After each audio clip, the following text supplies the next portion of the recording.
Ladies and gentlemen, esteemed guests and distinguished speakers, good morning.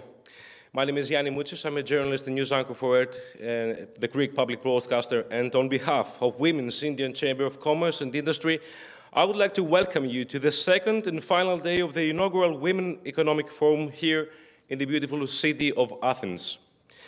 Yesterday, we had the pleasure of engaging in lively discussions, sharing extraordinary insights, and forging connections that will undoubtedly empower us in our respective journeys. The energy and passion in this room are palpable, and it serves as a powerful reminder of the remarkable potential we can unleash when we come together.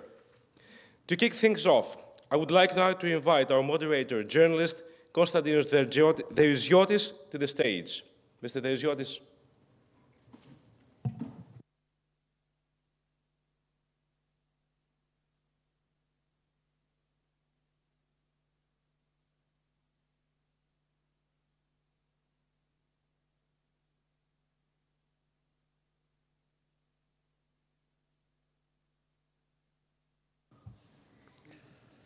So, good morning. Welcome to the Women Leading Economic Growth and Sustainable Development Conference. We're excited to bring together visionary leaders and innovators to discuss the pivotal role of women in shaping a sustainable and prosperous future. Let's collaborate, inspire, and drive meaningful change. I would like also to welcome you to today's session on cultural assets and alternative tourism for sustainability. In an era where sustainable development is at the forefront of global discussions, the role of cultural heritage and alternative tourism has never been more important. By leveraging cultural assets such as traditions, history, and unique local practices, we can create alternative tourism models that not only provide economic benefits, but also protect the environment and enhance the cultural integrity of communities. This approach offers a pathway to more responsible and sustainable tourism, fostering a deeper connection between travelers and the destinations that they visit. Together, let's explore how these strategies can contribute to long-term sustainability and enrich both local communities and visitors alike. And now, allow me to introduce the distinguished speakers of our panel. Olga Kefalogianni, Minister of Tourism. We are honored to welcome Olga Kefalogianni, Greece's Minister of Tourism, a dedicated leader in promoting sustainable tourism and enhancing Greece's global tourism profile. With her experience and vision, she has played a pivotal role in shaping the country's tourism policies to foster economic growth and sustainability. Mrs. Tonia Moropoulou, President, International Advisory Committee, WEF Greece, Vice President, and a lot more. She's a distinguished scholar from NTUA, renowned for her work in heritage preservation and sustainable development. She has contributed significantly to the conservation of cultural landmarks, bringing innovative technologies and methods to protect our shared heritage. Mrs. Minaidis, former Deputy Secretary General of the Organization of World Heritage Cities. My friend Lee With extensive experience in urban development and cultural heritage, she has played a significant role in fostering collaboration between cities to protect and promote their cultural and historical assets in sustainable ways. Mrs. Eleni Maistru, Professor Emeritus at NTUA. She's a distinguished academic from NTUA, specializing in architectural heritage and urban design of Hellas. Her work emphasizes the integration of cultural values into contemporary urban planning for sustainable development. Mrs. Amalia Androulidakis, Director General for Restoration, Museums and Technical Works at the Hellenic Ministry of Culture. She has been a leading figure in safeguarding Greece's cultural assets and developing policies that ensure that the preservation and promotion of cultural heritage within sustainable frameworks. Konstantinos Vinou, the President of Institute of Tourism Research and Forecasts. Konstantina joined us as a key voice in tourism research and forecasting. Her expertise in tourism development and sustainability is essential in shaping the future of alternative tourism models that support local economies and the environment. And last but not least, another friend, Emanuela Moussama, Experience and Communication Director at Adonis Moussamas SA, founder of Dynam as Peace Against Violence. We are delighted to have Emanuela Moussama, a successful hotel owner whose approach to hospitality focuses on sustainability and cultural authenticity. Her commitment to eco-friendly practices and promoting local culture sets a high standard for responsible tourism. Please join us to start the session.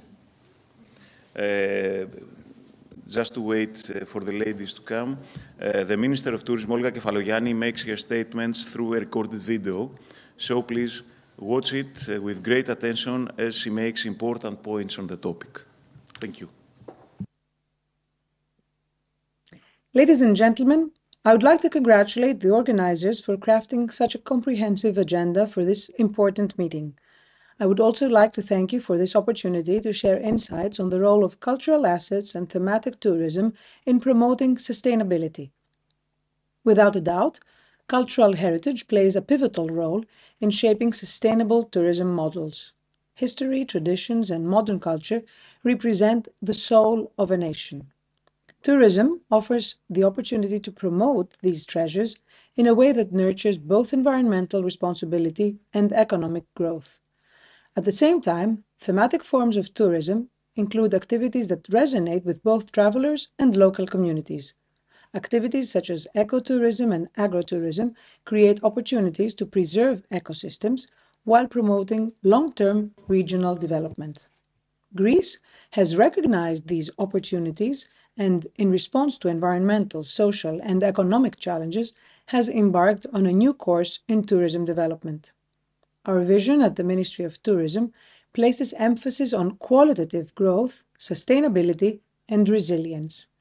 Central to our mission is the protection of our natural and cultural environment alongside the empowerment of local communities. Our strategy focuses on enhancing the traveler's experience through diverse offerings that promote high-value, year-round tourism and encourage off-peak travel. The promotion of thematic forms of tourism and cultural assets is therefore critical to our efforts. To achieve our goals, we invest in infrastructure to support activities such as yachting, mountain hiking, skiing, and wellness tourism. Furthermore, we recently introduced legislation to facilitate investment in segments such as yacht marinas and thermal spa and wellness centers. At the same time, we are placing emphasis on promoting agrotourism, gastronomy, and wine tourism. Additionally, alongside facility upgrades and development, we are launching digital platforms and targeted campaigns to promote all these activities. Finally, our marketing strategy will leverage new and digital tools such as detailed mapping of cultural assets and an information system that will utilize AI technology. We aim to highlight Greece's diverse landscapes and, of course, our vast cultural heritage. From the marvels of ancient Greece and religious monuments to our vibrant traditions, crafts, music, gastronomy, and modern creative expression. We believe that these initiatives will create new opportunities for sustainable growth and will help distribute benefits more evenly across the country. Overall, Greece is committed to making tourism a driver of long-term sustainable development, one that balances economic growth with social and environmental responsibility. Ladies and gentlemen, across the globe, travelers increasingly seek authentic experiences and deeper connections with the places they visit. The development of thematic tourism and the promotion of cultural assets allows travelers to immerse themselves in the essence of destinations. It enriches the travel experience while supporting the preservation of local traditions and natural environments. Centered on authenticity and community engagement, this approach sets the foundation for tourism that fosters positive change. It paves a path of qualitative growth that honors our past and safeguards our future. Thank you for your attention, and I look forward to the insightful conclusions that will surely emerge from this important gathering. So we will start. First of all, we start with the speeches of our speakers. After this, we will do some questions. And last but not least, you can ask our distinguished guest speakers for any point that you want. So, from the left, Mrs. Moropoulou, you have the floor. Thank you, Mr. Deriziotis. It is a great opportunity to be here and discuss the issue of planning alternative tourism on the revealing and reuse of cultural and environmental assets to address the challenges of over-tourism and climate crisis. This is indeed a challenge that has to be addressed simultaneously. In a recent discussion at the Association of Touristic Enterprises, Greek Prime Minister highlighted the need to reimagine the spectra of touristic activities in order not to seize the tourism current where over-tourism phenomena occur, but to change the direction of it. That means to extend the touristic period. That means to insert new touristic activities, and this is bringing on the table the exploitation of cultural and environmental assets. And of course, this is the direction to reshape the touristic model. To reshape it means not to assess it qualitatively and quantitatively with parameters like square meters per hotel room or per common use spaces, but to use other parameters which are measuring the decarbonation performance, for instance, today in the heart of the climate crisis. And that means to use as criteria innovative, environmental, less energy-consuming design, and, of course, new services that will include, apart from the conventional ones, that will include new cultural and environmental routes based on the revealing of the local resources. In that case, the carrying capacity of local environments, which is actually on the table for 40 years now, wouldn't be an obstacle for extending and for augmenting the tourism current, because the new touristic model would be compatible with the local resources, wouldn't violate them, so wouldn't violate the carrying capacity of an area. And especially today, that we are discussing in our country the specific special planning framework for tourism, it has to be compatible with the local and regional characteristics, the features that will ensure the compatibility with the underlying and overlying layers, because special planning is important, is the framework to implement touristic policies. However, there are critical restrictions, even though if we are compatible with the local level. There are critical restrictions concerning vital resources like water, or critical management issues concerning sewage or solid disposals, which are requiring the application of innovations in order to perform with biosafety and in the spirit of circular economy.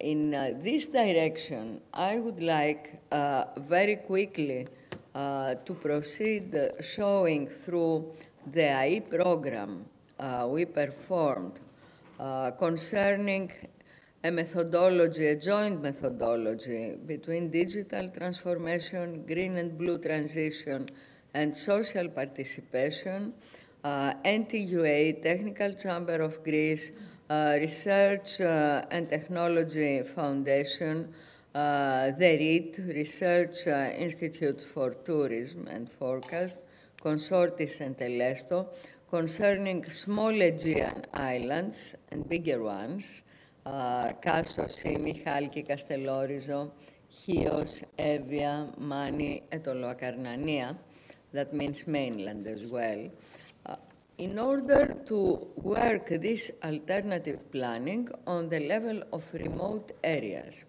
Remote areas per the OECD terms concern areas that have to attract external economies in order to be developed. In our case, the attraction to new poles by revealing new touristic poles, by revealing the cultural and environmental assets, will attract external economies and will sell them as well.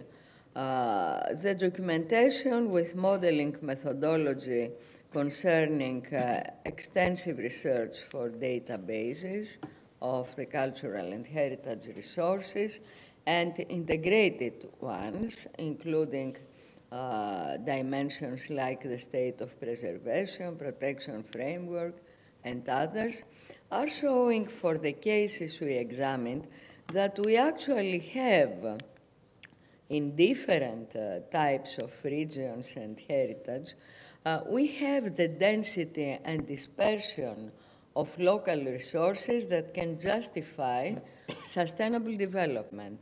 That means, yes, we can. How? With smart planning in order to have low cost and social participation in order to have social cohesion and viability. That means new tourism will apply today by adjoining tangible and intangible heritage and environment, a concept of sustainability that was established on international organizations 40 years ago, but it is now under the terms of this acute crisis that is coming to realization. Development proposals include cultural routes, which perform towards agritourism gastronomy. That means to rehabilitate major agrotourism structures, to enrich, modernize, and revive existing infrastructures, to accomplish them with environmental protection works which especially for the islands are not ensured, to apply new tools and innovations, especially concerning renewable energy resources, like with the GR Eco Islands initiative here in Halki Island, to accomplish the already existing plan of sustainability, which was applied 40 years ago. It was the Prime Minister to inaugurate it. And finally, to internationalize this effort with networks of research and university collaborations, which would take us to a hub of an open lab of international cooperation for local sustainable development. This might have antennas in all around Greece, for instance. Of course, I presented this to the Europarlament and to UNESCO, and the European Competence Center for the Conservation of Cultural Heritage is open to these ideas. But the implementation tools in Greece are political consensus. Here in the Parliament, all the political parties were in agreement with this proposal. It requires cooperation between governmental bodies, which has to be in progress. It's not ensured yet. And, of course, information and coordination with local communities, which is a major requirement. That could lead to very concrete works at the level of each ministry. We have defined these proposals. I won't come to them. In a way that new tourism products, which we could use through a QR code on these maps we performed, could give open access to any interested visitor to use this information we gathered. And of course, on an environment of WebGIS, they might be, and we elaborated this as well in integrated information systems, this might be a great technical tool for implementation. The platforms we developed to give information on financing tools is now at the hands of local administration of the islands and the mainland localities.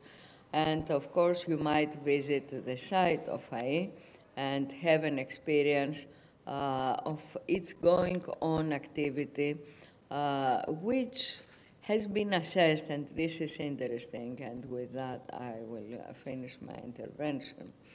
It's interesting that we assessed and evaluated the socioeconomic impact of this plan.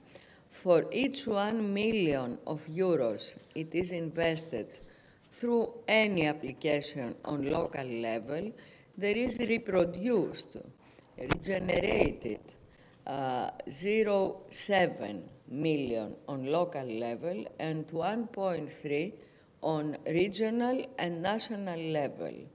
There are developed 20 new jobs positions on local level and more than 30 on regional and national level.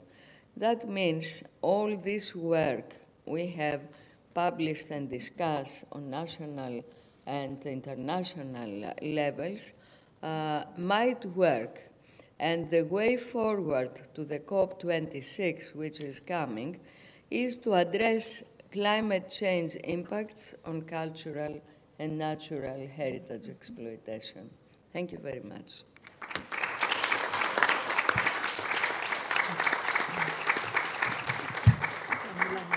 Thank you, Mrs. Moropoulou. And now, Mrs. Minaidis, you have the floor.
I can be heard. Good. All right. Technology often does weird things. But anyway, here we are. Good morning from me. And my thanks first to my dear, dear friend Tonia, who always invites me to take part in these. And of course, I do reciprocate. I often entangle her in some of my initiatives. At any rate, to begin, it is generally recognized that cultural heritage provides an identifying element of a city or a region, setting it apart from other places and thus contributing to its distinctiveness and counteracting the tendency toward uniformity so prevalent in this modern world.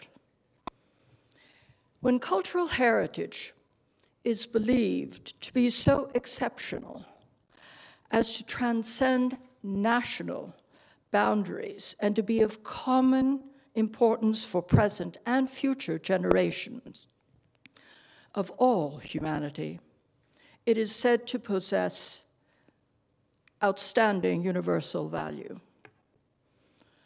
And that is the hallmark of World Heritage as defined by the 1972 UNESCO Convention concerning the protection of the world cultural and natural heritage. Excuse me 1 minute. It's not only technology that fails us. So, inscription on the UNESCO World Heritage List is a coveted distinction. The status can serve as an incentive to preserve historic monuments, to develop new economic activities, or revive traditional arts and crafts, thus creating jobs and revenue, as well as to instill pride in the city's inhabitants for their cultural heritage. Moreover, throughout the world, cultural heritage has been gaining, as we have seen, in importance as a means of promoting a tourist destination. However, with World Heritage status come obligations, many of which rest with the cities where these historic centers or sites are located. The recognition of these responsibilities led to the founding of the Organization of World Heritage Cities in 1993.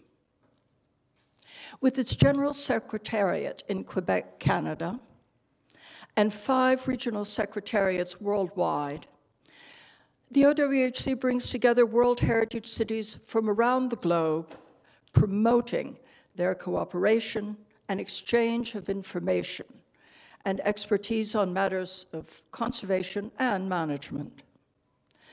With the participation of the mayors of the cities and other elected officials, as well as site managers of the member cities, the OWHC's mission is to make a relevant and constructive contribution for the holistic, sustainable development of its members. In many of our meetings, we have focused on heritage and tourism and the shared responsibilities of local communities and visitors. Discussions have centered on the need to preserve the local character of our historic cities, to limit gentrification, to instill respect for heritage by the local residents and visitors, as well as to mitigate the impact of cruise tourism in our coastal member cities. As a continuation of that conversation, our World Congress held last month in Cordoba, Spain, focused on the habitability in historic centers. One aspect being the need to alleviate the pressure of tourism in the historic centers while still promoting heritage as an essential resource for sustainable development. Tourism is not the enemy, but it can give rise to imbalances. Real estate pressure can lead to cities without citizens. Poor management of tourist flow can lead to unhappy residents. And when citizens are unhappy, it can very often affect a visitor's experience. Barcelona comes to mind. In Cordoba, the mayor of Dubrovnik, one of our more dynamic members, presented various measures and actions his city adopted to safeguard its quality of life.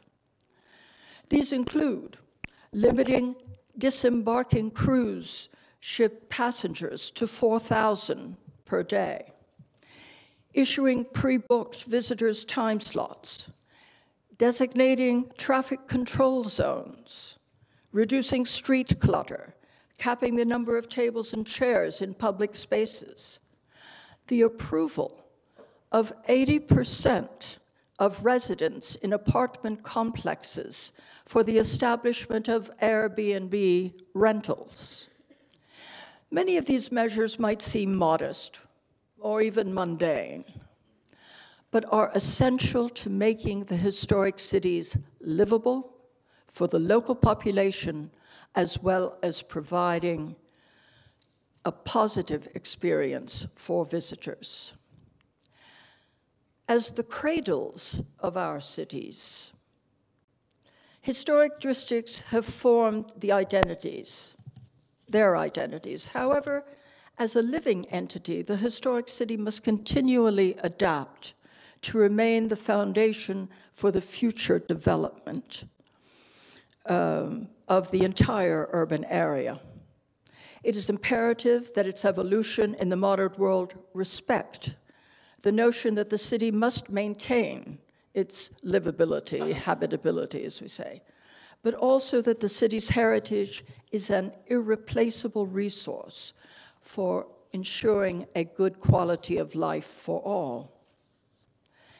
Interventions in these areas must preserve the integrity and authenticity of the place, and at the same time revitalize the functions that coexist within the historic districts, and in some cases to reinvent their functionality.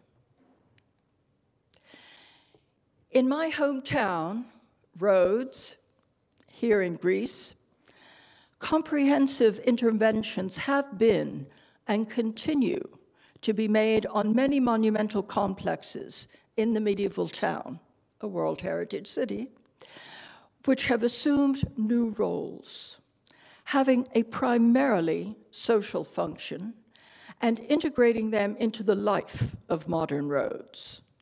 Thus, unique historic sites are now available to host events, meetings, festivals, and exhibitions, and educational programs which provide the people of Rhodes, as well as visitors, high-quality experience.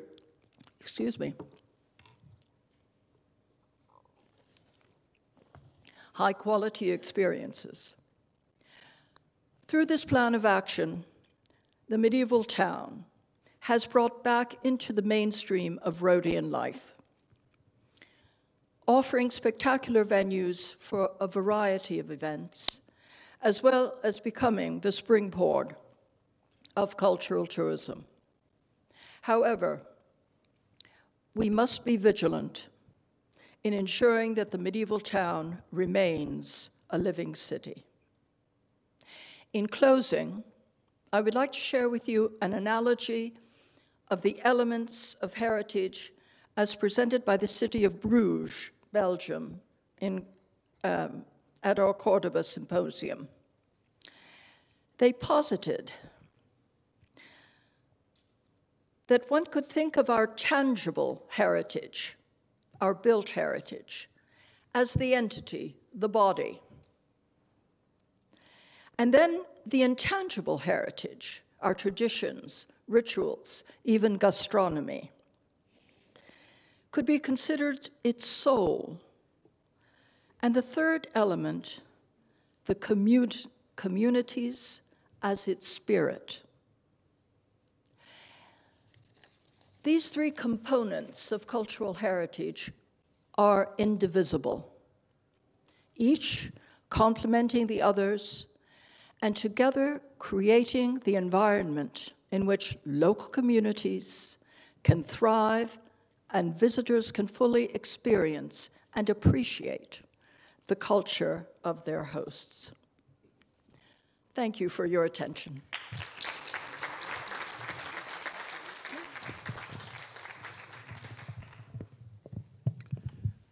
Thank you, Mrs. Minaidi. And now, Mrs. Eleni Maestru at the floor.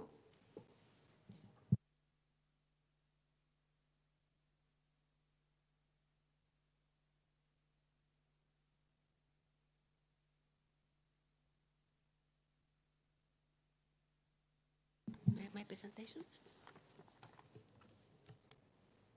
Can we find it?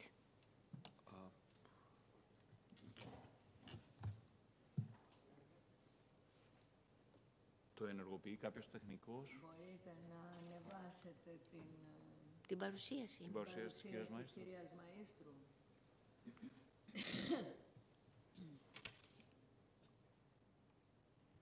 Δεν είναι καν touchscreen. Την έχω στείλει και με ευχαρίστησαν κιόλας.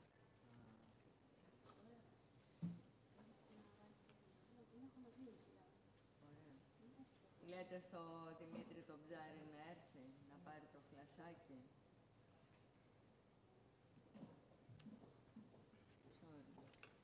I've sent it. Την έχω στείλει. Έπαθε COVID. Φαίνεται ποια είναι, φαίνεται. Well, I can begin, so we will not lose the time. I think that the subject of the panel that Professor Moropoulou proposed to us says everything. We need cultural assets. Sorry.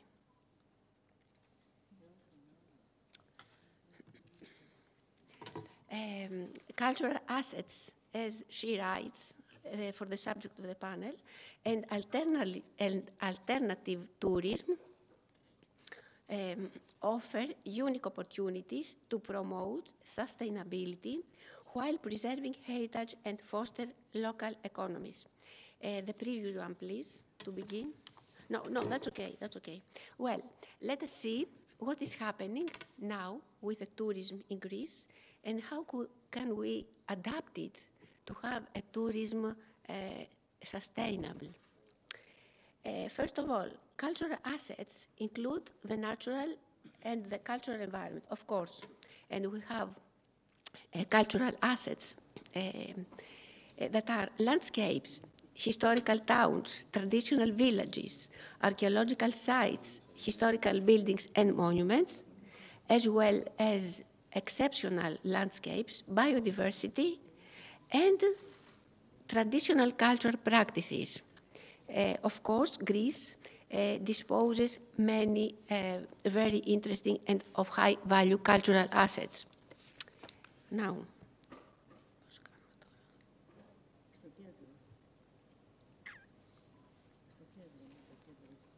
can we go back?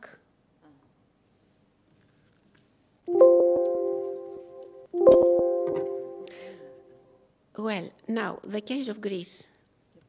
Το κέντρο. Thank you. Greece, as I said before, disposes places of great tangible and intangible cultural wealth. Seaside and rural traditional villages, as well historical towns that attract visitors from all around the world. But sometimes, especially on the islands villages, tourism exceeds their carrying capacity, and at the same time, mountain villages are abandoned. In the first case, the cultural assets are not perceived, as we have much tourism, And in the second case, the cultural assets are gradually destroyed due to the abandonment of the villages and to the lack of financial resources. This is what Mrs. Moropoulou with her program tried to envisage. Because, you know, if we look at this,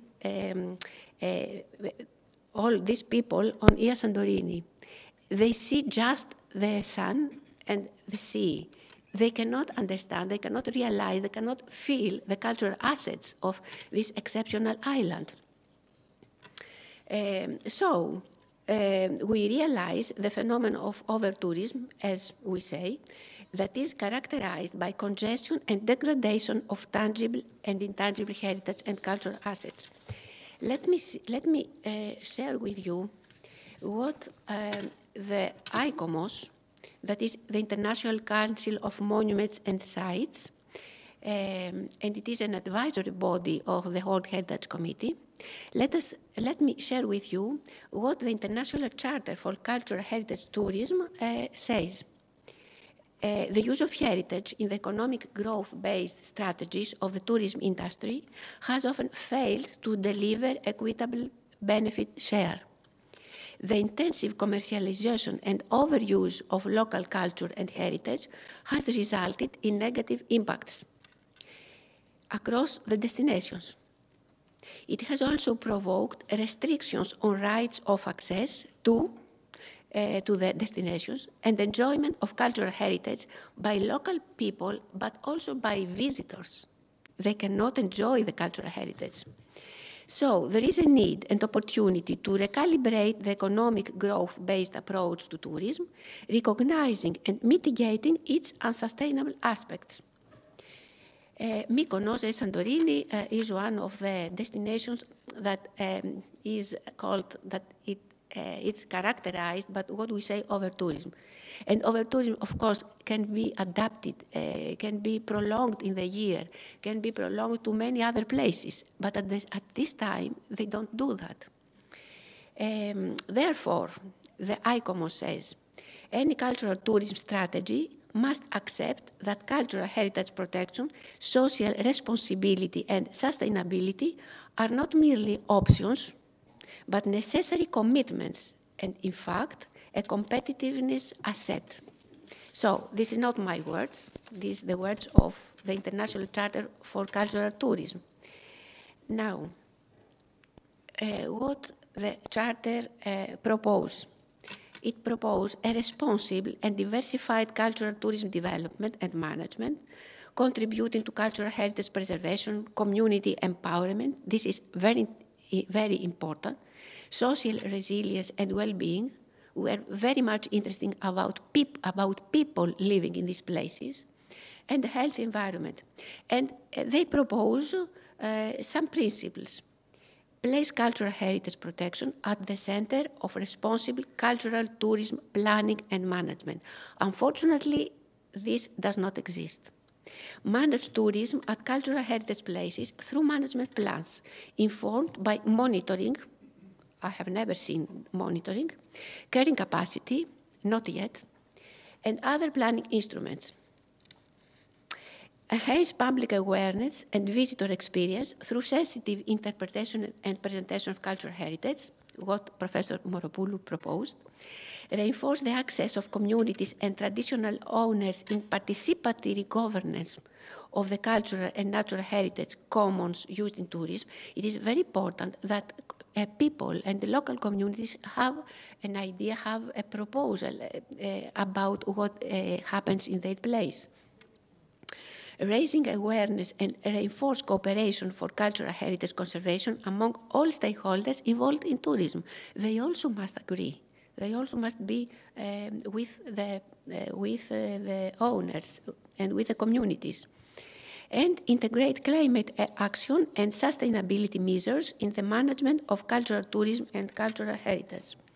And finally,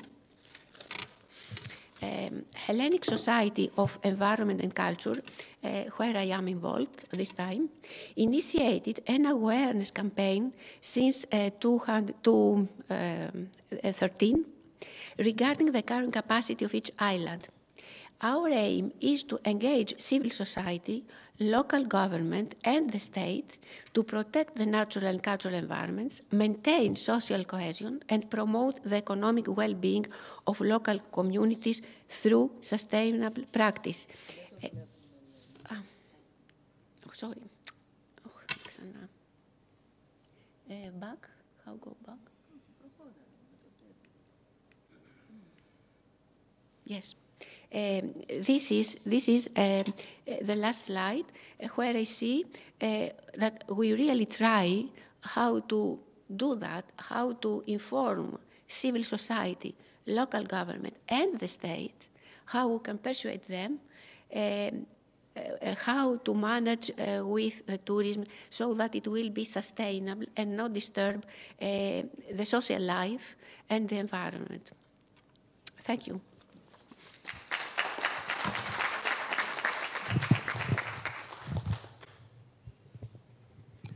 Thank you very much. And now, please, Mrs. Amalia Androulidaki, you have the floor.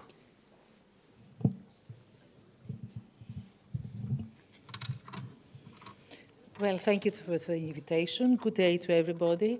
Well, we've heard most of the subjects that I wanted to refer to, and I knew about that. So my speech is going to be about the philosophy and what we do, what we think and what we do at the Ministry of Culture. There's not a lot of photographs. There were too many to put in 5 minutes. So I want your attention on me, and then we will analyze the strategic aims. So there are, as we have already seen, there are very few countries, such as Greece, whereas the history and built heritage is so rich and evident, making the relationship with the needs of economic development and the needs of modern society difficult, in many cases problematic, and most of all challenging. Heritage is a strategic factor enabling opportunities for productive and beneficial development that derives from the coexistent or symbiosis with the challenges of today. The heritage concept very often is nothing more, as we have already seen, than a marketing image. To some, it's just a mask for global commodification. We use scientific and technological resources to serve the goals of conservation and proper management of built heritage, cultural heritage. But we do that also to preserve the meaning. This is something that has been added the last years at the Ministry of Culture. The meaning, the embedded memory, the authentic information. And I insist on authentic because it's a Greek idea that has been implanted into the Charter of Venice, authenticity. It is also a social value. So we identify the ethical values, the social customs, the beliefs or myths of which physical heritage, as Mrs. Minaidis said, is just a sign. It's the expression of people in time and space. The country's residents, our country's residents and visitors, whether autochthonous, if I may use the word, immigrants or tourists, are nowadays members of several cultural communities whose interactions literally take place in the urban or rural area of the historic cities and settlements, and with their actions, events, rituals, they attribute intense existential character to them. It's not just our heritage. The experiences and memories of the past, the links and relationships of the present, combined with the intentions and expectations of the future, are linked and emerge within these areas, thus acquiring a new cultural and ontological significance for communities and visitors that experience living, and I prefer to say being, there. The distinctive landmarks, whether natural, like hills and mountains, or man-made, historic buildings and monuments, are the elements that create what we call the cultural landscape. and identify the special character, highlight the uniqueness of the identity of a place. Ultimately, they determine to a large extent the genius loci, or genius loci, as some people say it, the spirit and the charm of the place. We consider cultural heritage and landscape as a field of dynamic identification, development, and wealth, placing society at the center. I like very much what you said about the three parts. Yes, it's great. The maintenance of cultural landscape means all requirements of sustainability in social, economic, and environmental areas. For the safeguarding and maintenance of cultural environment, the state, our state, has the obligation to take preventive and repressive measures. And the Ministry of Culture does that. I'm not sure that everybody else does that. Particularly in the context and the principle of sustainability. The obligation raises a very interesting question on the symbiosis, as I said before, of sustainable development, economic development, and the protection and sustainability of the cultural environment. So, of course, restoration, promotion, and accessibility of monuments and archaeological sites are our primary objectives. The restoration and heritage projects are implemented by raising funds from European structural and investment funds, resilience and recovery funds, and other international funding programs. For instance, in Athens, and I'll tell you what the difference makes to have all these investments in cultural projects. Over the last years, more than 100 projects run in Athens, and more than 120 million euros have been invested in maintenance and accessibility to heritage buildings and sites. And you see the result. Athens has become from an intermediate stop station, where people just stopped for one day to go to the islands, it has become a destination.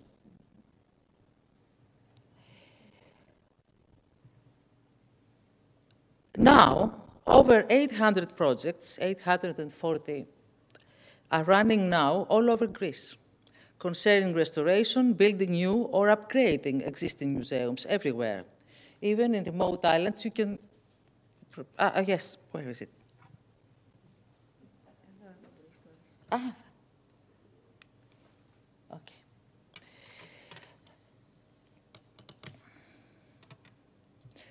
Concerning restoration, building new or upgrading existing museums everywhere, even in the most remote islands, and promoting cultural activities and enterprises. We have over 200 museums in Greece. Apart from the private ones.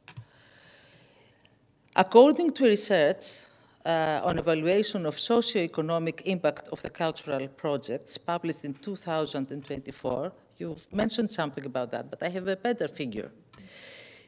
Funds invested in cultural heritage have a return with a multiplier of 3.7.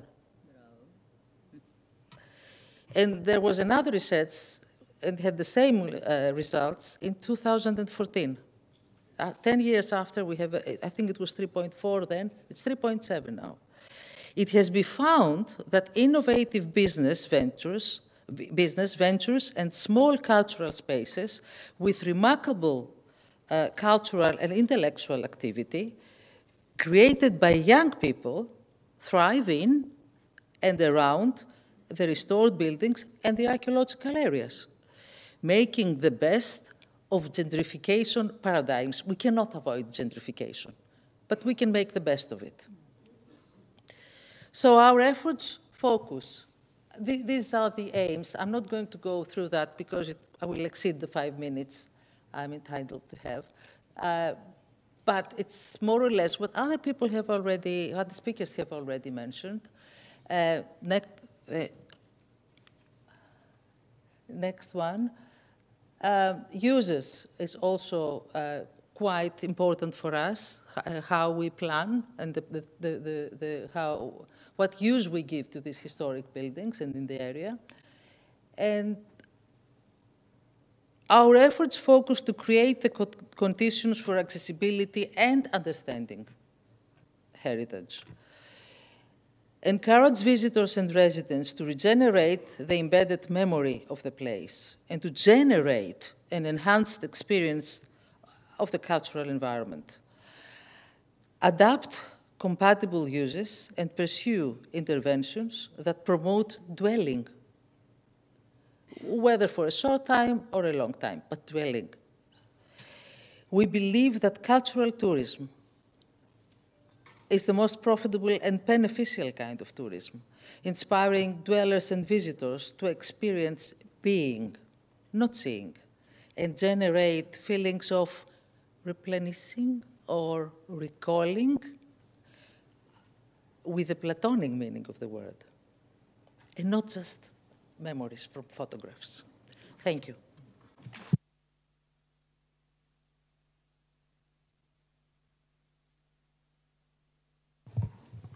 Thank you, Dr. Androulidaki.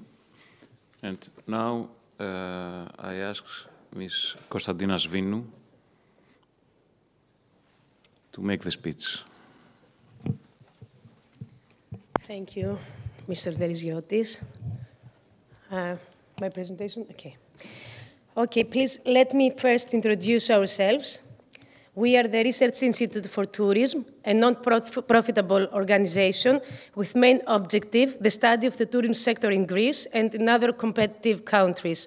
Our basic partner is the Hellenic Chamber of Hotels, and the main activity of the Research Institute for Tourism is to conduct scientific studies and researches, especially about the hotel sector.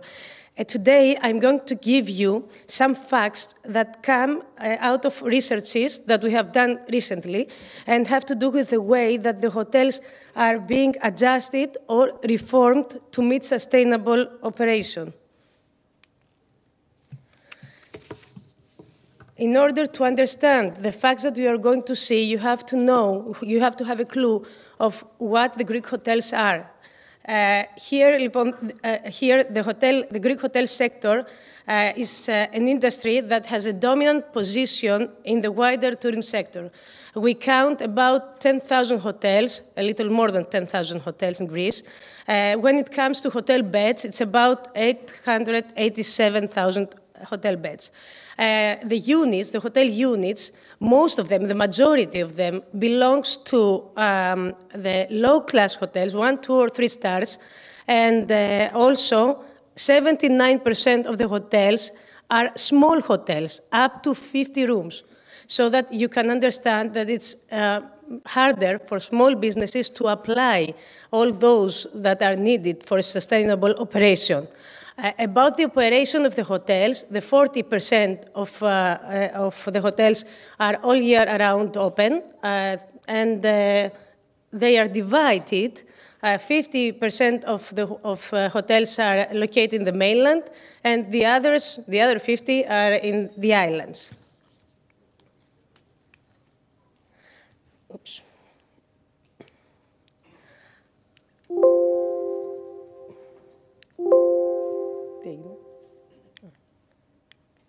Sorry about that. I have to get used to the left and the right. Now let's start about the actions that the hotel have forwarded to. When we talk about the sustainable tourism, it's the hotel sector. We refer to a combination of environment, of culture, of economy, and of social aspects. A hotel has to operate without harming the environment, which means that there are serious actions to be taken in minimizing the carbon footprint. Also, a hotel has to operate by promoting local culture, by promoting the local economy, and basically taking care of the social aspects. And let me emphasize to the thing that also the other speakers mentioned, is that we can create a successful tourism product only when we have happy citizens living in the destination. I would like you also to have a clue of the investments that are taking place in the hotel sector. The turnover in the hotel sector for 2023 was 10.6 billion euros. Yearly, there is an average amount of 1 billion euros that is invested in repairs, in renovation, and in maintenance. Among those, the 13.3% regards expenditures for sustainability actions. This was, on 2022, 17.7%.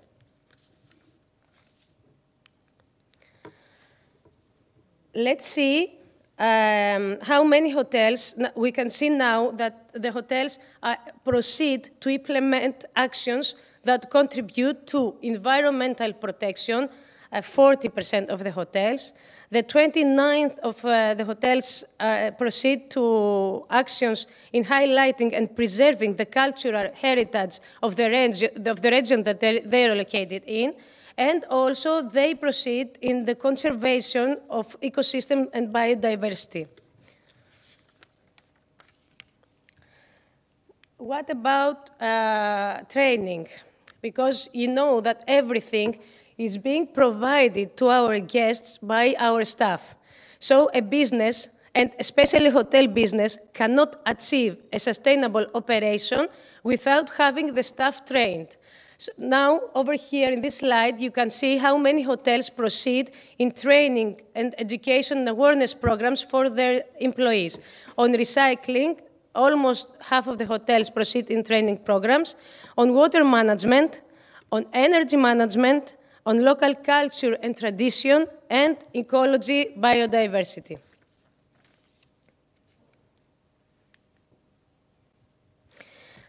We can see the latest 3 years that the hotels proceed also to adjust their design according to the special needs of the sustainability. So the renovation and the extensions of the hotel, about 50%, about half of the hotels, follows the special local character with respect to the history, to the tradition, and the people. Also, hotels proceed to harmonize with the natural landscape and to incorporate sustainable architectural threads. In this slide, we can see this also important thing that we may have trained our staff, and as hoteliers, we are trained, but we have also to train our guests, because they have to be a part of our sustainability program in the operation of the hotel. So now the hotels proceed to inform the guests about the actions to minimize the carbon footprint during their vacation.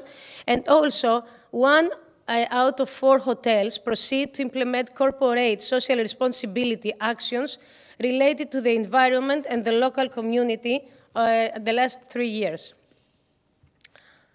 Let's see about the social aspect of sustainability of Greek hotels. For me, this slide is the most important one, because you can see how the hotels, how the operation of the Greek hotels support the local market and the local community.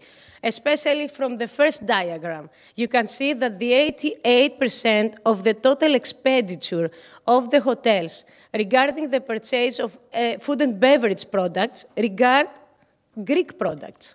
And among those 88%, the 36% regards products locally produced in the region that the hotel is located. And the rest, 52%, it regards general Greek products. 9 out of 10 hotels employ personnel from the local labor market, of course, if we can find persons to work in the hotel sector. And the 93% of the hotels use services from the local labor market. And of course, I have to refer to the initiative of the Hellenic Chamber of Hotels about the Greek breakfast. This is the only program that immediately connects the hotel sector with the primary sector. And many hotels have adapted this program, and they are being adjusted, the breakfast of the hotels is being adjusted, serving local products and local recipes. I hope you have found all those clues interesting. In case that you need to emphasize in any of the numbers that I have presented, you can always get in touch with the Research Institute for Tourism. Thank you.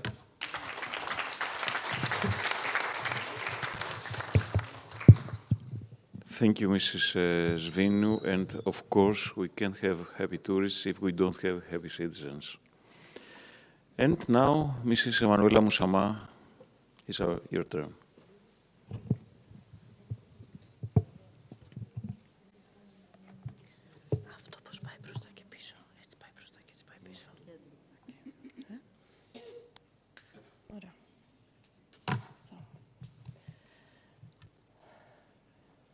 Thank you for the opportunity to speak today on a topic reshaping the hospitality industry. Can you hear me better now? Good. Okay. I will speak in my capacity as a hotelier and also an experience and communication director, so I will translate the experiences and the expectations of our guests. And I will also expand some of the points that Mrs. Svinou made on hoteliers' perspective. In recent years, we have seen that growing influence of eco-consciousness across every sector, and tourism is no exception. Sustainability is no longer a niche movement. It has become a mainstream expectation, driven by consumer preferences and global awareness for the environmental impacts of travel. Recent research has shown from the 2024 Sustainable Travel Report involving 31,000 travelers from 34 countries, shows that 83% of travelers say sustainable travel is important to them, with 75% wanting to travel more sustainably next year. However, this report highlights challenges. While nearly half see sustainable travel as important, only 45% prioritize it when booking trips. The gap between intention and action reveals an opportunity for us hoteliers to step up and make sustainability central to the travel experience. Another study highlights the frustration travelers face when making sustainable choices, or 33% feel their individual actions won't make a difference. This sense of powerlessness presents an opportunity for hotels to lead, with 43% of travelers believing that the hospitality industry holds the key to addressing environmental challenges. Hotels have to adopt and clearly communicate eco-friendly solutions that can bridge the gap between action and intention. Implementing sustainable practices isn't just a moral imperative, but it's also a competitive advantage, making sustainable choices easy and appealing for guests.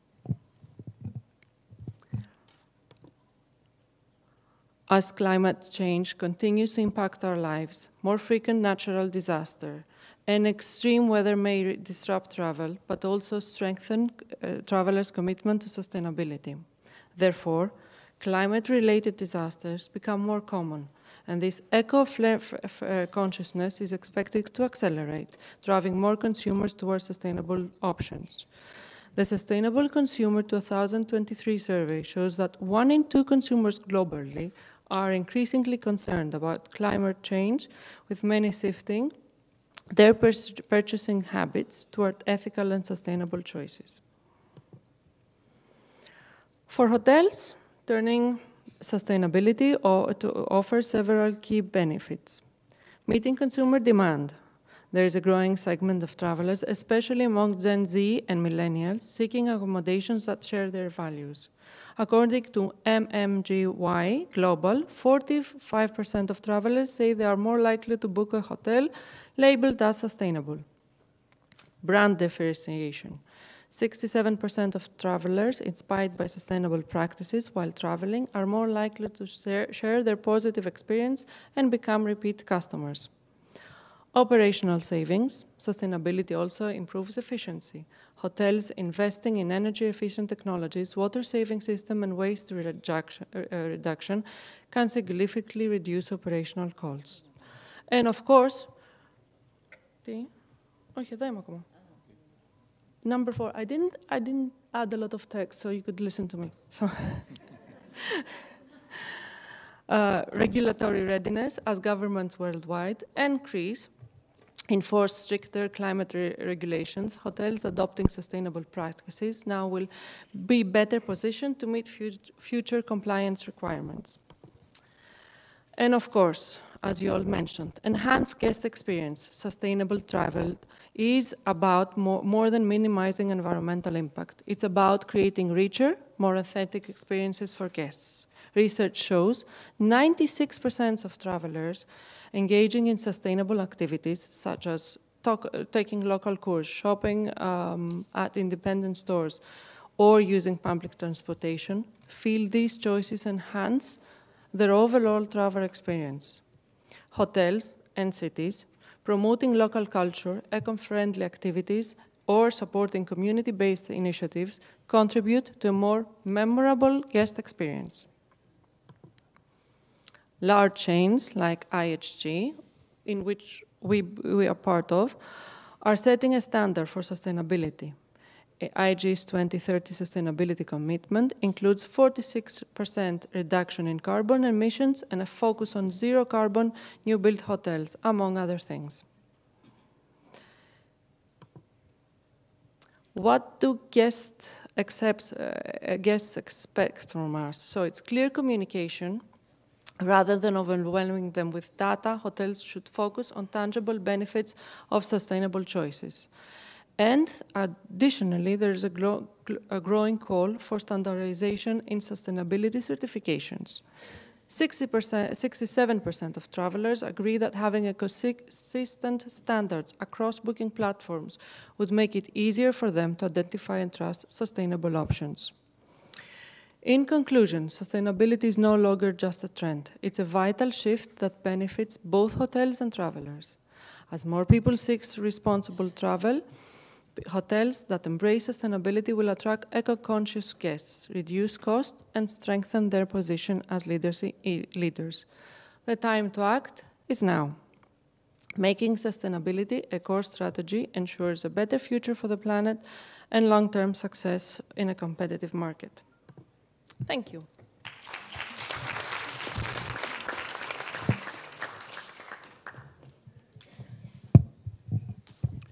Thank you, dear Emanuela. And now we have some questions for our speakers. I start from Professor Moropoulou. Women, tourism, sustainability, but also not to forget the aims of the Women Economic Forum, networking and professional development. Is tourism as a sector, a privileged sector for women's activity and development? Thank you for the question, Mr. Deriziotis. It seems that it is. And this is obvious from this panel, I believe, because even though if we didn't have any prior discussion on how to harmonize our issues, our presentations were actually the one by the other, highlighting several issues that which were part of the holistic approach. And the holistic approach was articulated from each one of us. That means within tourism, culture, environment, sustainability, there is right now a change progressing, which is developing what we call circular economy. And this is the circle which is bringing us all together to network and to co-create and co-produce. So it is actually a very prominent sphere of activities, tourism and culture. to go on for sustainability. And women are in the center. I should say that because when we were planning this program of WEF, I noticed that greening the maritime industry and ships, alternative tourism for cultural and environmental engagement, as well as digital and green transition, are very general fields.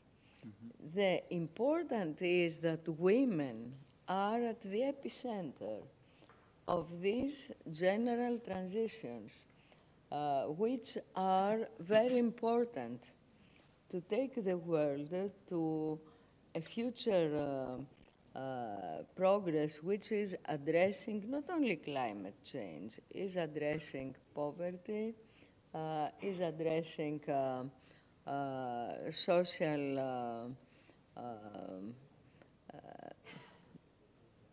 instead of well-being, not well-being, which is a crisis of today. So we are going to the future together, and women are in the epicenter. Thank you, Professor Moropoulou. Mrs. Minaidi, do you think that tourists respect the culture and the values of our country, or do they see Greece and its islands as a consumer product for entertainment, holidays, and nothing more? What are your experiences from Rhodes, where you have been doing great work for many, many years now? Yes, for many years, Costa. Anyway, well, that question can lead to a general, one really can't generalize. Of course, there are, in the islands, as you've mentioned, there are some islands that are party islands, okay? But others that are steeped in history and have a lot of cultural heritage to offer visitors.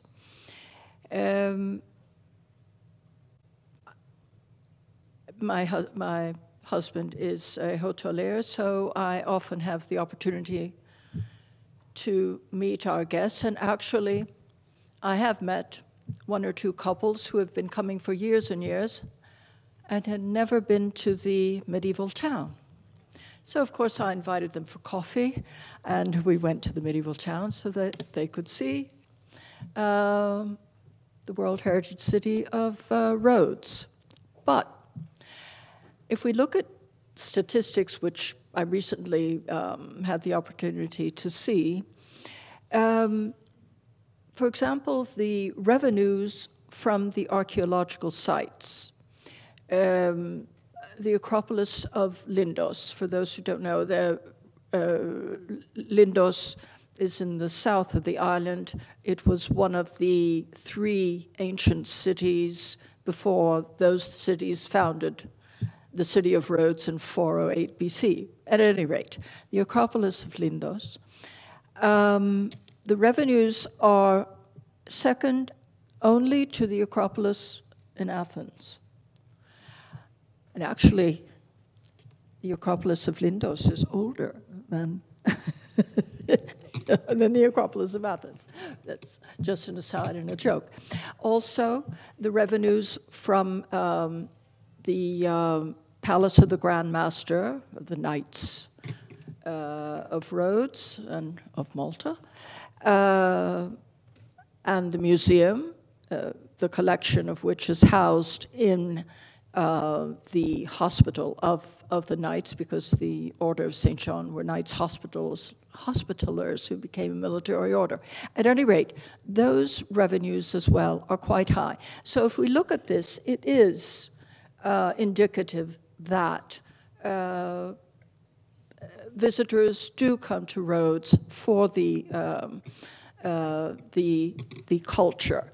And of course, there are various sites. I could, of course, talk about Rhodes forever, but at any rate, I do believe that the majority of people who do come will, at some point, visit an archaeological or a cultural site.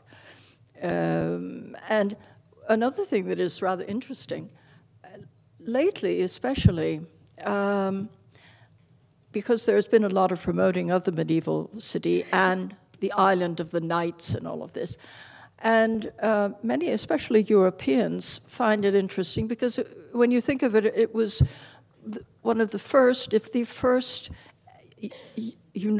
effort of a united Europe, shall we say, a cooperation, because the knights, of course, were from many of the countries, and some were not yet countries in Europe. At any rate, to answer your question, I could have just said yes, but there you are.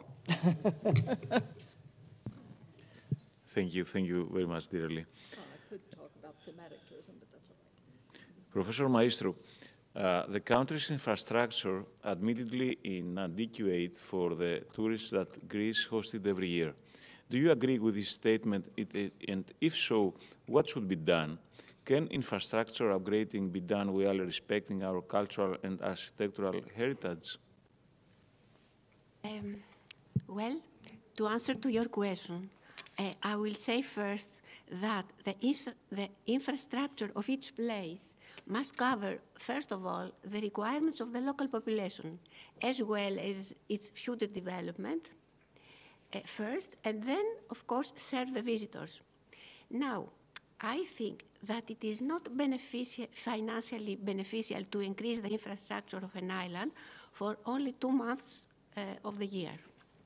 And another point is to open new roads for hotels outside the boundaries of settlements, the enlargement of the ports to accommodate cruise ships, and of course the desailing to have water from the sea, that it is very expensive and very energy consuming.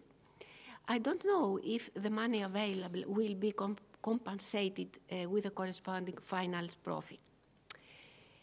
Because all the above infrastructure consumes significant energy resources. And the two of them, new roads, and sometimes we have hotels in Natura areas.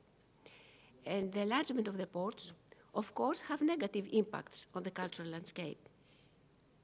And what is very interesting, as we heard before, and I also know that some hotels use traditional agricultural, traditional foods for their client. This is very important because if it does not exist, we have the loss of important traditional activities. Resuming, I think that we must be very, very careful about the new infrastructure just for hotels. Every infrastructure should be done for people also. And I think that it is very important, very, very important that we have hotels that have a sustainable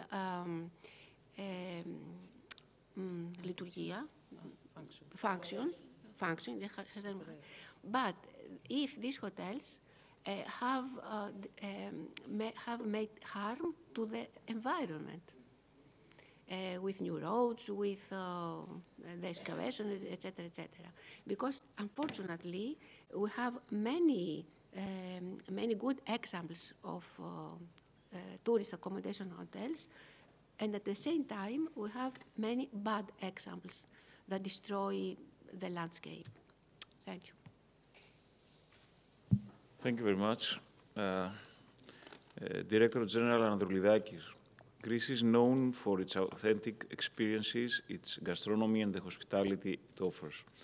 These are complemented by its cultural heritage, values, and cultures presented through its museums and archaeological sites. Are our archaeological sites and museums at the point where they should be to showcase our important cultural heritage? Well, thank you for the question. Well, let's see the numbers first. We have the privilege of safeguarding over 600 archaeological sites, 400 historical cities and settlements, and 22,000 monuments from all periods, and also more than 200 museums. As I have already mentioned, we are already running 840 projects. The aim is not only to preserve and enhance sites and monuments, but mainly to make heritage and culture accessible physically and intellectually to all. So millions of euros are invested to create sufficient and sustainable infrastructure, and we employ digital technologies and AI to elevate the experience of visitors. Now, as has already been said, the archaeological sites and museums, like in Rhodes, are ideal for open-air venues. We have music performances, we have theater, we have gastronomic festivals. There is one held tomorrow at Mistras, gastronomical festivals. And they can also be used as playfields for children of all ages, meaning not just the educational programs, but also the fantasy that the adults and the young people employ when they visit these areas. We try to elevate this experience. So there is also another reason for warranting accessibility for all. And for this purpose, we collaborate with the National Union of Disabled People. We are right now running a project with a cost of 450,000 euros to monitor, because somebody said we never monitor, to monitor the infrastructure, the ways of accessibility, and the quality of accessibility to start with the UNESCO sites.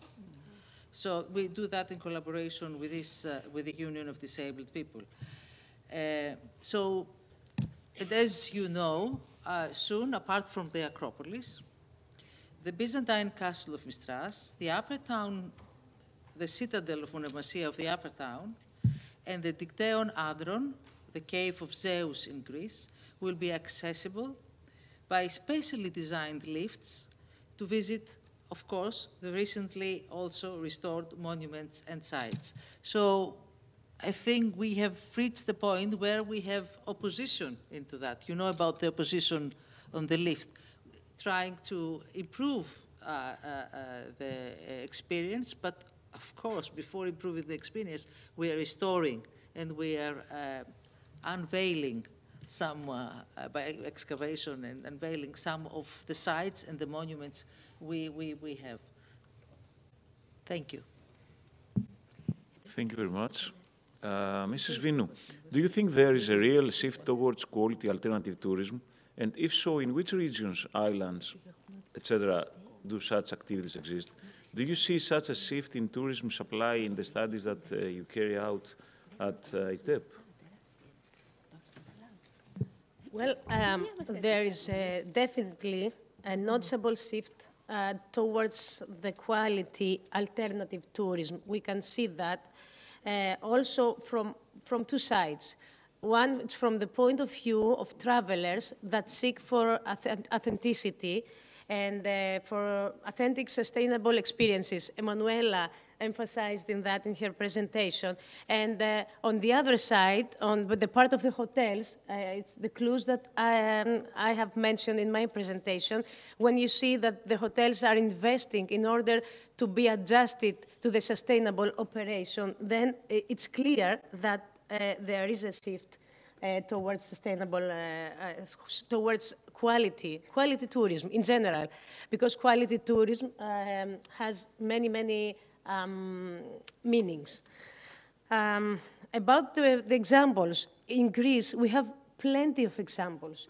And let me begin with, because I come from Kos. Kos is located in Dodecanese. And Dodecanese is a part of the South Aegean region.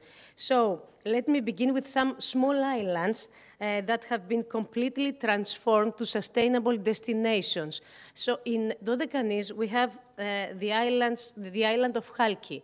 Chalki is the first GR Eco Island which has managed to produce its own energy. It's the first zero carbon footprint island in the whole world. So this has made Chalki a worldwide known island, and especially with the local authorities that have been applying a successful promotion of the destination. This has led up to a raise of 500% of visitors of Chalki. It's a very successful story. Tilos Island. Tilos follows Chalki. It's the first. Chalki follows Tilos, but never. She loves Tilos more, I think. No, Tilos was first. Tilos is the first, yes, but it's in a different point. Tilos is the first zero waste island, 87% recycling, 13% composting. So also Tilos, by investing in the destination, by being a GR Eco Island, is one worldwide known island. And both Chalki and Tilos, the municipality is traveling around the world in order to explain the methods that they used. Astipala follows. Astipala is also a smart island, the first example of electric mobility. There is an application over there. Only electric cars are in Astipala, and an application where the visitor can call and an electric car will come and drive him wherever he wants. Beside of the GR Eco Islands, let me refer to Patmos. Patmos is well known for the monasteries, so it attracts visitors that, beside of religion, they are spiritual tourism in Patmos, but unfortunately only 3 months of full operation. But in those 3 months, it's almost 100% occupancy in Patmos Island. Naxos. Naxos is famous for the agricultural heritage and also for gastronomy. Also, I have to refer to sports tourism. Besides the advantages of the islands, sports tourism. We have the best example in Athens Marathon. Over 70,000 athletes that are participating, and within 5 days, 45 million revenues for 5 days. So we can see how sport tourism can give us even more added value to the tourism product that we have. A smaller example is the Rhodes Marathon with 4,000 participants from 69 countries. And let me... Spartathlon, ski mountaineering. It's plenty of sport facts that help the destinations to improve in tourism. And I will close with another example that is taking place in Kos. It just happens to taking place in Kos, which regards culture. From the 31st of October until the 9th of November, it's the festival of theater groups among all Aegean islands, and it's taking place in the Kos Island. Almost 500 amateur actors are coming to the island, and they are offering daily performances around the island. This has led to many tourism businesses to extend their operation for at least 10 days. Also, this is an example of how cultural events can cause the extension of the season. Thank you. Thank you, Mrs. Vinou. I want to underline that Mrs. Vinou is also an elected member of the topical government of Dodekanis, or regional, province, regional. I don't know if the prefect of Kos and Isiros Islands. It's perfect. It's a prefecture of South Aegean, and Mrs. Vinou is the responsible for the island of Kos, so she knows very well all these things. Mrs. Moussama, a big issue is the female contribution to the hotel business, as women are now claiming and holding positions of power. Do you think this helps tourism and sustainability? Do you think that women make better management of staff and hotels in general? How important is the sustainability factor in the hotels? So, thank you for the question, because now I can speak with my capacity of member of the European Women's Lobby and the working group of the Feminist Economics Group. So, first of all, I totally concur with what Mrs. Moropoulou said about women in the hotel industry. Study after study, we see that that companies that are more gender diverse perform better. So a recent study from McKinsey says that 21% there's higher profitability compared to less diverse ones, which really highlights the business case for promoting diversity, not in just the hotel business, across the board. According to the ILO, women make up about 55.5% of the global force in hospitality, catering, and tourism. And in some regions, that number is above 70%. However, despite the numbers, women are still underrepresented in leadership position. So in tourism specifically, women leaders are making a big difference when it comes to sustainability. Studies suggest that female leaders are more likely to prioritize ethical and sustainable practices, and which fits perfectly with the rising demand for eco-friendly travel options. The global report on women in tourism is also telling. It shows 23% of tourism ministers globally are women, compared to 20.7%, which is the average in other government sectors. So, in conclusion, women leaders enhance performance and lead change towards sustainability better. Yes. Thank you. Thank you very much. Before we take some questions from the audience, Professor Moropoulou wants to remind something. Yes, actually, I want to remind, because it's the time machine that has to take us back and have a flash of memories how youth initiated both experiments in roads. What Lee presented started by youth at 82. I'm from Rhodes as well, and I was responsible at that time for the conception of the cultural revival of the medieval city of Rhodes. All these works you have seen, of course, modernized later on by local authorities and the Ministry of Culture. But it was used to start with the strategy to revive cultural heritage through developing awareness and contact of local people with it. That was at this era a Latin American strategy, which became very European, and it was very necessary because at that time I had submitted to UNESCO the proposal for Rhodes to become a city enlisted in the World Heritage Cities. And it was needed the justification that this heritage is alive, and it became alive. Of course, I have to note that 40 years after, and even though there is a second program agreement between the local authorities and the Ministry of Culture, and this is important, this strategy has not been scaled up.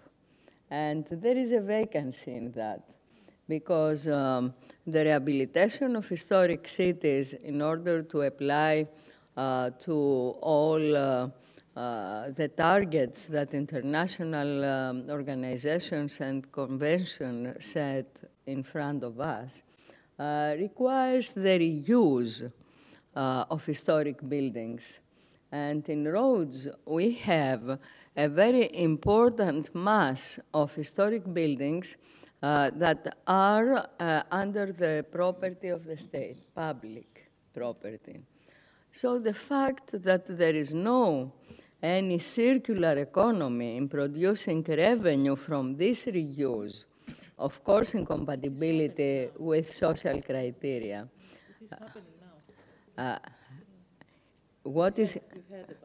What is happening now, it is just a transition. It is not a new institutional framework to bring from the revenue of this reuse back to the protection under a planned action, the money that heritage can produce and is required to protect it.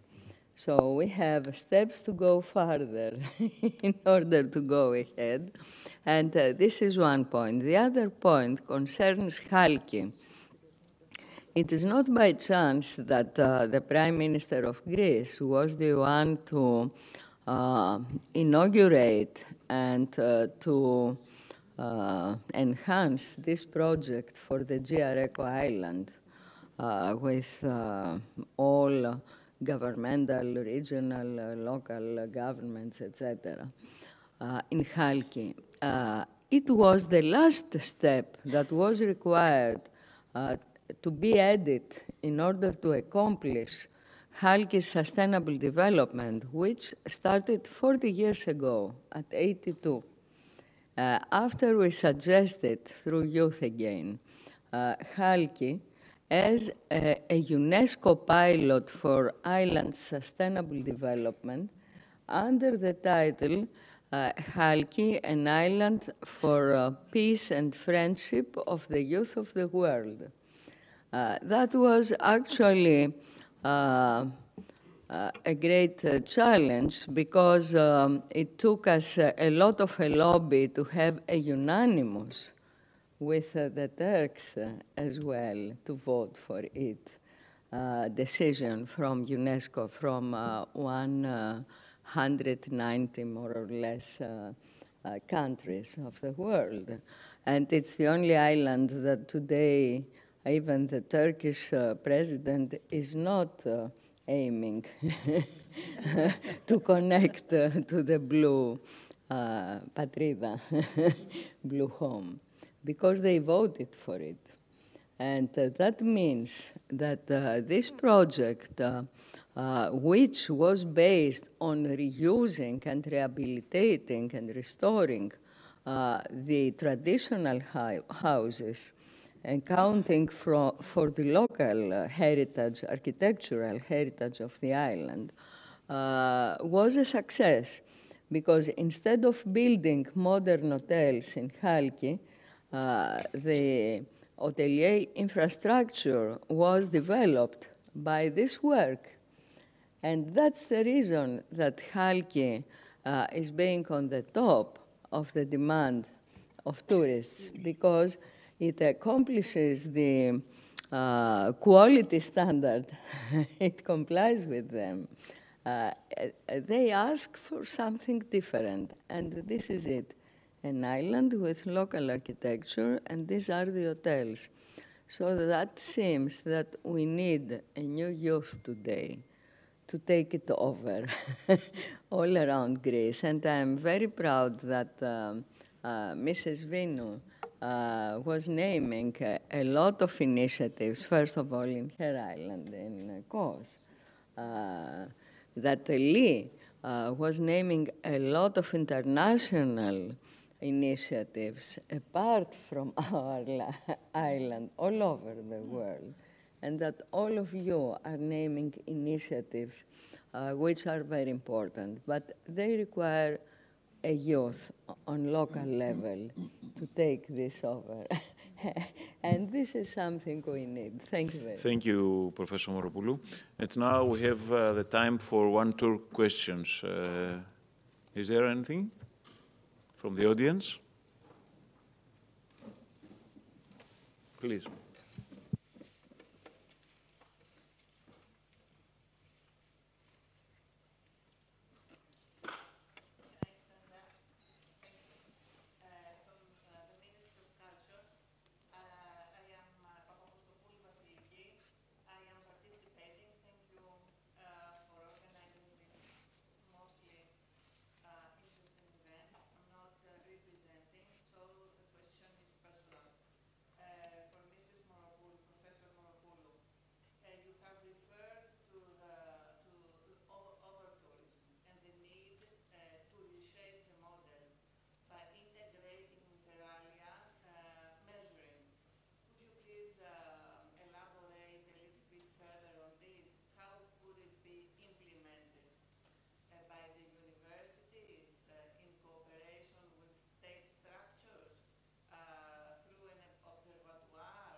I think I presented clearly.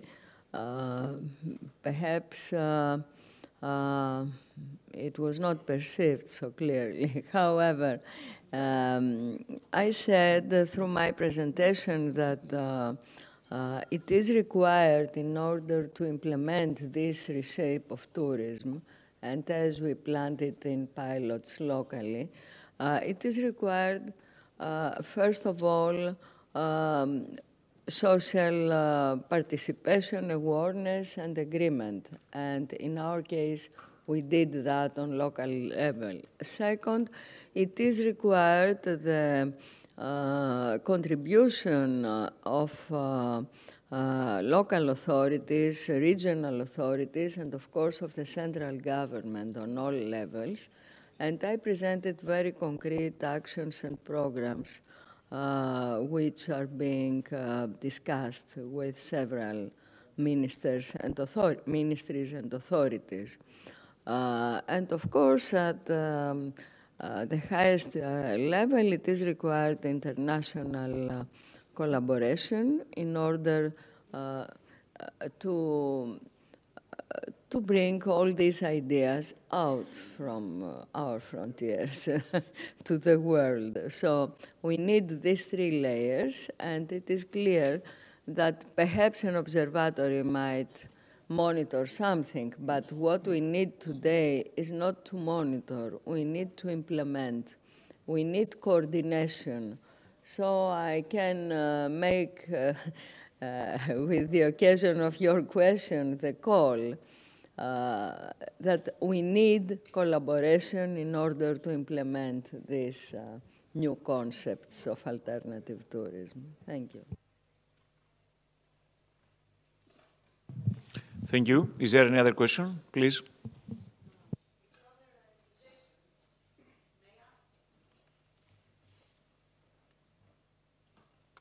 Of course.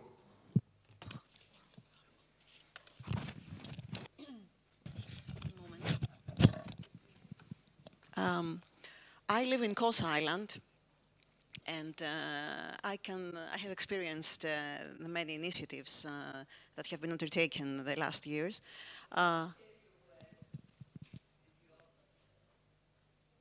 little bit louder.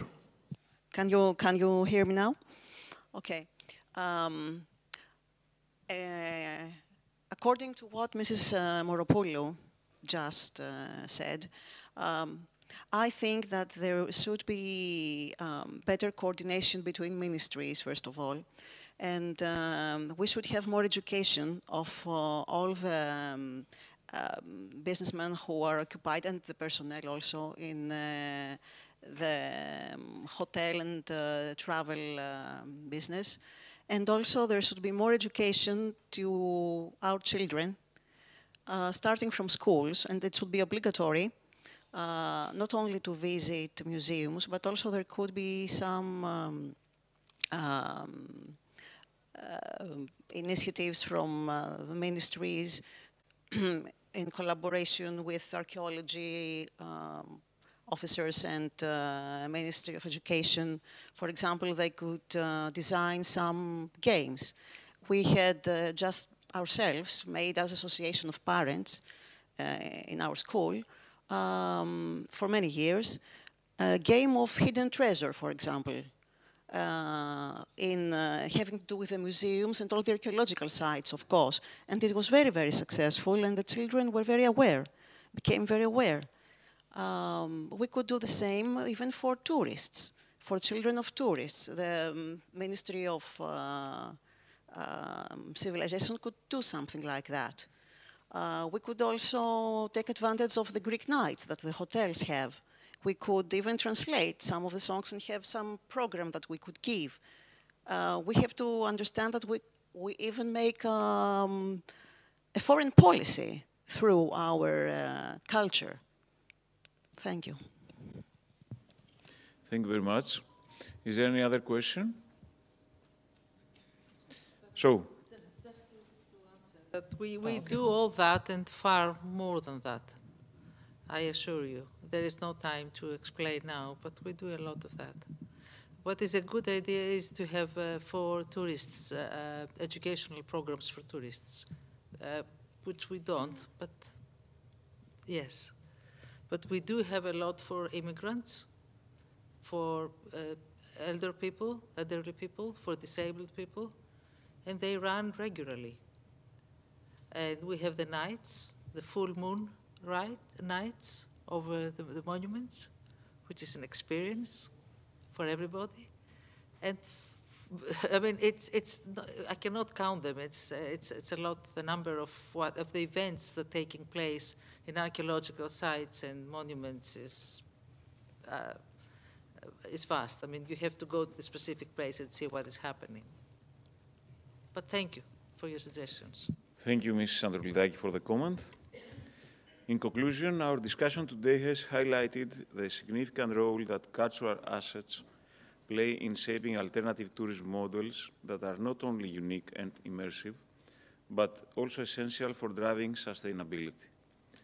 We have seen how culture, traditions, and heritage can serve as powerful tools to foster responsible travel, benefiting local communities and preserving their identity while reducing environmental impact.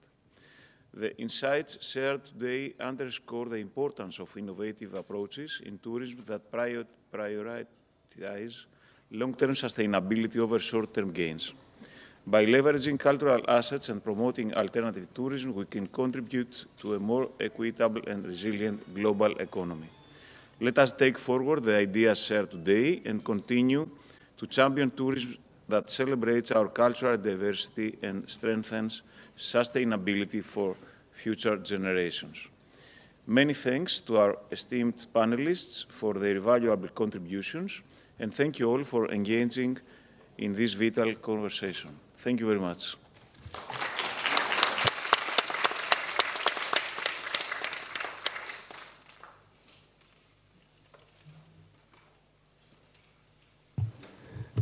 Now, I think it is time to actually thank everyone that has actually given us all these insights about tourism and how we can use this, exploit it in somehow, and enlarge Greece further away. But I think it is actually an essential time to take a moment to acknowledge the hard work that they have all done, the participants, the speakers.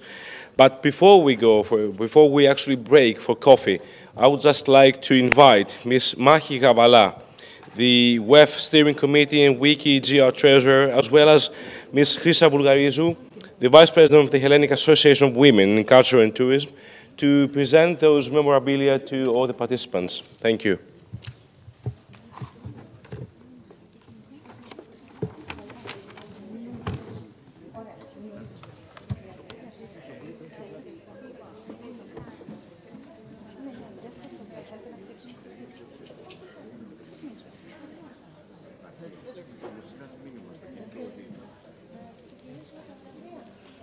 Να δώσουμε λίγο τα βραβεία ένας προς έναν.